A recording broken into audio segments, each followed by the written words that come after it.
శ్రీ మహాగణాధిపతయే నమః. శ్రీ మహాసరస్వత్యై నమః. శ్రీ గురుభ్యో నమః. గురు సంచారం మూలకంగా ఫలితాలు ఎలా ఉంటాయి అనే విషయాన్ని మనం చూసినట్టయితే, గురుగ్రహము ప్రధానమైనటువంటి గ్రహము, సంపూర్ణ శుభగ్రహము గురువు. కాబట్టి గురువు యొక్క సంచారం మూలకంగా జాతకుడిపైన చాలా ప్రభావము ఉంటుంది. అన్ని విషయాల లోపల కూడాను గురువు యొక్క సంచారము ప్రభావాన్ని సూచిస్తుంది. అయితే ఈ 2026వ సంవత్సరంలో గురుగ్రహము 1/6/2026 వరకు మిథున రాశిలో సంచరిస్తున్నాడు. గత సంవత్సరము 5 డిసెంబర్ 2025లో ప్రవేశమయ్యి 1/6/2026 వరకు మిథున రాశిలో సంచరిస్తున్నాడు. ఇందులో కొంత భాగం వక్రించి సంచారం జరుపుతున్నాడు, తదనంతరం రుజుమార్గంలోకి వస్తున్నాడు. కానీ రాశి మార్పు జరగలేదు, మొత్తం కూడాను మిథున రాశిలోనే 1 జూన్ వరకు ఉంటున్నాడు. గనక ఈ మిథున రాశిలో సంచరిస్తున్న సమయం లోపల 12 రాశులలో జన్మించినటువంటి వారికి ప్రత్యేకంగా గురువు యొక్క ప్రభావము ఎలా ఉంటుంది అనేటువంటి విషయం పైన మనం కాన్సన్ట్రేట్ చేద్దాం. కర్కాటక రాశి జాతకులకు గురువు మిథున రాశిలో సంచరిస్తున్నటువంటి సమయం లోపల ఎలాంటి ఫలితాలు ఉండబోతాయి అనేటువంటి విషయాన్ని మనం చూసినట్టయితే, ఈ మిథున రాశిలో సంచారము కర్కాటక రాశి జాతకులకు 12వ స్థానం అవుతుంది. అంటే 12వ స్థానం లోపల సంచరిస్తున్నాడు. ఈ 12వ స్థానము గోచార రీత్యా ప్రతికూలమైనటువంటి స్థానమే అయినప్పటికీ, ఈ 12వ స్థానంలో సంచరిస్తున్న సమయంలో కొన్ని ప్రత్యేకమైనటువంటి ఫలితాలు మీకు ఉంటాయి. ప్రత్యేకమైనటువంటి ఫలితాలు అనంటే, శుభకార్యాలు చేయడం మూలకంగా ఖర్చులు అనేటువంటివి ఈ 12వ స్థానంలో సంచారం మనకు ఇస్తుంది. ఖర్చులు ఉంటాయి ఎలాగూ, అయితే శుభకార్యాల మూలకంగా మీకు ఖర్చులు అనేటువంటిది ప్రధానంగా ఇందులో కనబడుతుంది. కాబట్టి మంచి పనులు జరుగుతాయి అనంటే, చాలా రోజుల నుంచి మీరు ఎదురు చూస్తున్నటువంటి పనులు ఈ సమయంలో పూర్తి కావడం మూలకంగా ఖర్చుల భారం పెరుగుతుంది. ఖర్చులు ఒక పక్కన ఉన్నప్పటికీ మీకు మంచి పనులు జరగడం మూలకంగా మీరు సంతోషంగా ఉండే అవకాశాలు బాగా ఉంటాయి. అయితే ఈ సమయం లోపల ముఖ్యంగా మీ ఆలోచనల లోపల మార్పులు కనబడుతున్నాయి. అంటే పూర్వం ఉన్నటువంటి స్థితి నుండి వేరే స్థితిలోకి వెళ్ళడము, వేరే జాబ్లోకి వెళ్ళడము, వేరే ప్రాంతానికి వెళ్ళడము, వేరే వ్యాపారం చేయడము, ఇలాంటివి ఎన్నెన్నో విషయాల లోపల మీ ఆలోచన లోపల మార్పులు, చేంజెస్ అనేటువంటివి కనబడుతుంటాయి. ఇక పూర్వము చేసినటువంటి తప్పులను సరిదిద్దుకునేటువంటి అవకాశాలు ఉంటాయి ఈ సమయం లోపల. అయితే 12వ స్థానంలో సంచరిస్తున్నప్పుడు కొంత ఆరోగ్య విషయం లోపల జాగ్రత్తలు తీసుకోవాలి. ఆరోగ్య విషయం లోపల కొన్ని ఖర్చులు పెరిగే అవకాశాలు ఉంటాయి. కాబట్టి మీరు జాగ్రత్త, ఆరోగ్యానికి ప్రథమ ప్రాధాన్యత ఇవ్వాలి. విదేశీ ప్రయాణాలు, దూర ప్రయాణాలకు సూచనలు ఉంటాయి. అంటే దూర ప్రయాణాలు చేసే అవకాశము ఉంది ఈ సమయం లోపల.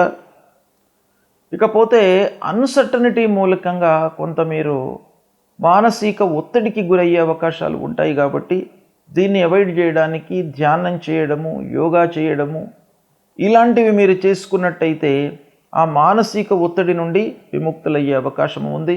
మళ్ళీ రెగ్యులర్ వర్క్ పైన కాన్సన్ట్రేషన్ చేసుకోవడానికి అవకాశం కూడాను ఒక పక్కన ఉంటుంది.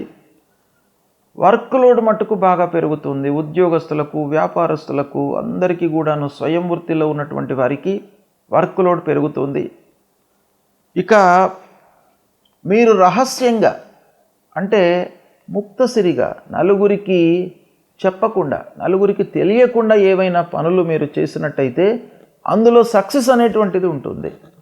అంటే మీరు చేసేటువంటి పని అందరికీ తెలిస్తే ఏమవుతుంది, వాళ్ళందరూ కూడాను ఏదో రకంగా మీకు విఘ్నాలు, ఆలస్యము, పుల్లలు పెట్టడానికి అవకాశాలు ఉంటాయి. కాబట్టి మీరు చేసేటువంటి పనిని కాన్సన్ట్రేషన్తో చేయండి. అది పూర్తయ్యేంత వరకు ఎవరికి తెలియకుండా ఉన్నట్టయితే మీకు అందులో సక్సెస్ రేట్ అనేటువంటిది బాగా కనబడుతుంది. ఇక వ్యాపారంలో వ్యాపారం చేస్తున్నటువంటి వాళ్లకు కొంత రిస్క్ ఉంటుంది ఈ సమయం లోపల. దాన్ని దృష్టిలో పెట్టుకొని కొంత మీరు ధైర్యంతో చేసినప్పటికీ ఆలోచించి మీరు ఇన్వెస్ట్మెంట్స్ చేయండి, వ్యాపారం చేయండి. ఇకపోతే కుటుంబం లోపల కుటుంబంలో చిన్న చిన్న విషయాలలో మీకు మనస్పర్ధలు కలిగేటువంటి అవకాశాలు ఉంటాయి.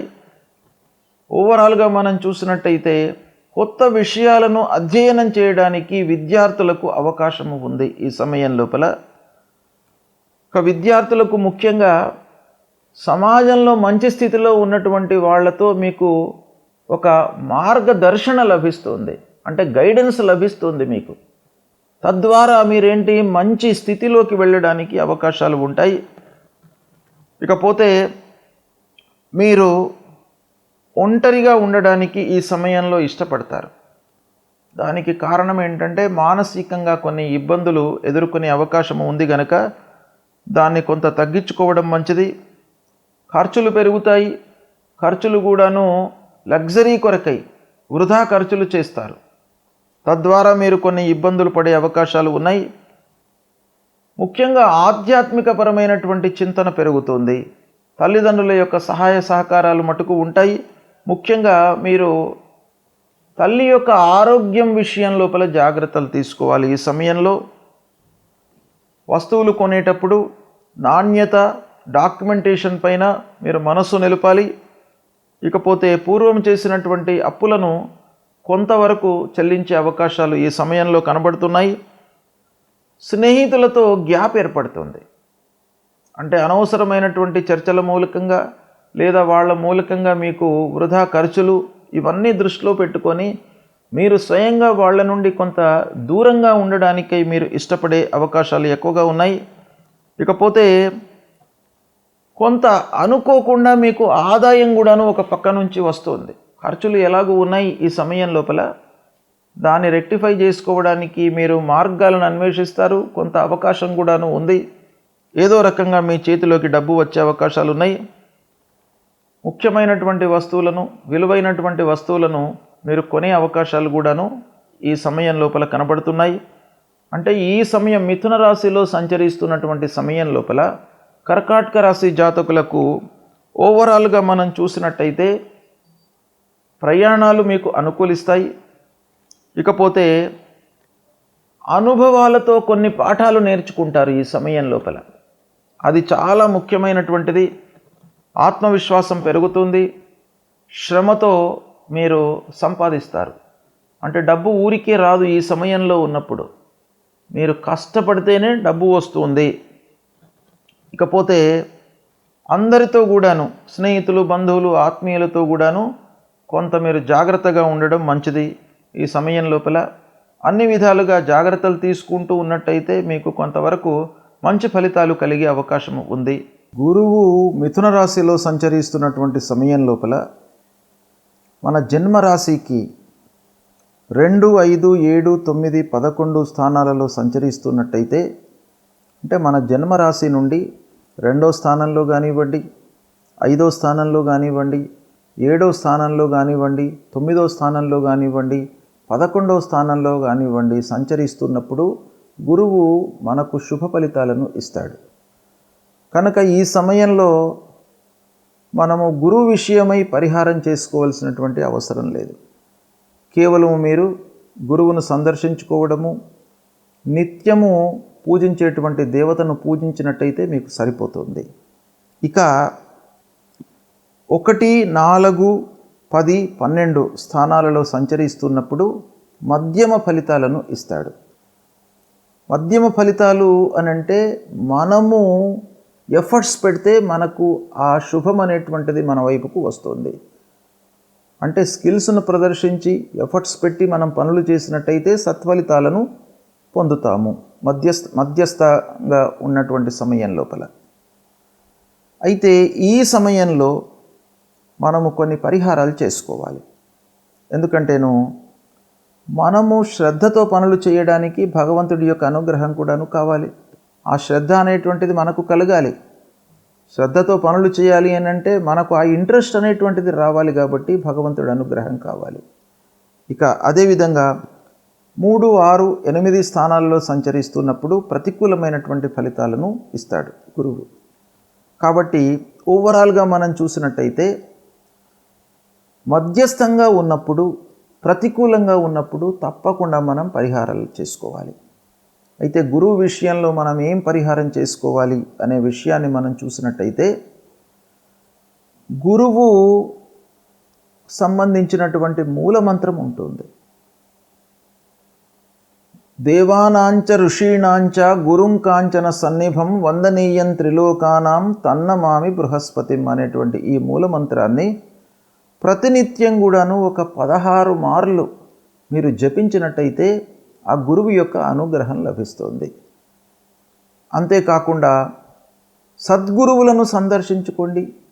దత్తాత్రేయ స్వామి దేవాలయానికి వెళ్ళి ఆ భగవంతుడి యొక్క అనుగ్రహాన్ని పొందండి.